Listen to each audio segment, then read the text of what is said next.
Governor ప్రసంగంపై చర్చలో YSRCP TDP సభ్యుల మధ్య వాదోపవాదనాలు జరిగాయి. ఎమ్మెల్సీ వరద కళ్యాణి ప్రసంగాన్ని అడ్డుకునేందుకు మంత్రులు ప్రయత్నించారు. ఆమె ప్రసంగాన్ని మంత్రి నారా లోకేష్ అడ్డుకున్నారు. 4 లక్షల ఉద్యోగాలు చెప్పలేదంటూ మంత్రి నారా లోకేష్ వాదించారు.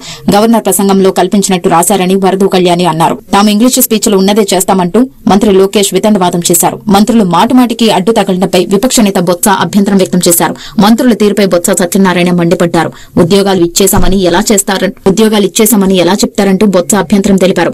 కేంద్ర ప్రభుత్వం టీడీపీ జనసేనపై ఆధారపడి ఉన్నా ప్రత్యేక హోదా సాధించలేదన్న వరద కళ్యాణి వ్యాఖ్యల పట్ల మంత్రి నారా లోకేష్ మళ్లీ అభ్యంతరం తెలిపారు. మంత్రి లోకేష్ వ్యాఖ్యలపై విపక్ష నేత బొత్స సత్యనారాయణ అభ్యంతరం వ్యక్తం చేస్తూ కేంద్రంలో ఉన్నది వీళ్ల ఉమ్మడి ప్రభుత్వం కాదా, మా మీద ఆధారపడలేదని చెప్తారా, రాష్ట్ర ప్రయోజనాల కోసం అన్నారు. అదే మా సభ్యురాలు చెప్తున్నది. 2014 నుండి 2019 మధ్యలో ప్యాకేజీ కోసం హోదాను వదిలేలేదా అంటూ విపక్ష నేత బొత్స సత్యనారాయణ ప్రశ్నించారు.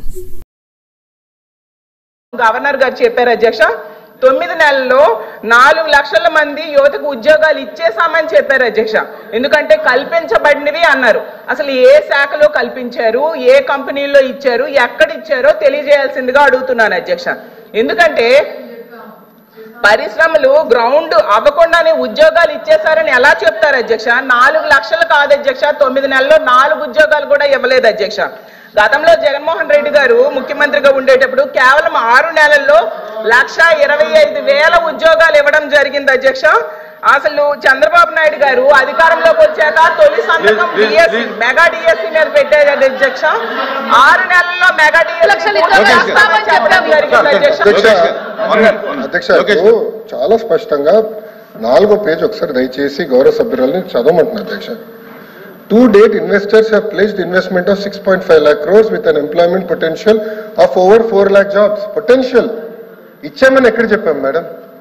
మేము ఇచ్చామని చెప్పలేదు మేడం, ఇక్కడ పొటెన్షియల్ అని చెప్తున్నారు. ఎందుకు మీరు తప్పు రాసి చెప్తున్నారు అధ్యక్ష? చూపించాను అధ్యక్ష, ఇది కరెక్ట్ కాదు అట్లా ఉందా? తెలుగులో అలా ఉందా? తీయండి, తెలుగు కూడా తీయండి. తెలుగు కూడా వచ్చామ్మా, తెలుగు తీయండి, పుస్తకం తీయండి, నో ప్రాబ్లం. కానీ సత్యదూరం మాటలు చెప్పకూడదమ్మా, సత్యదూరం మాటలు చెప్పకూడదమ్మా. అంటే అనిత గారు చెప్పండి.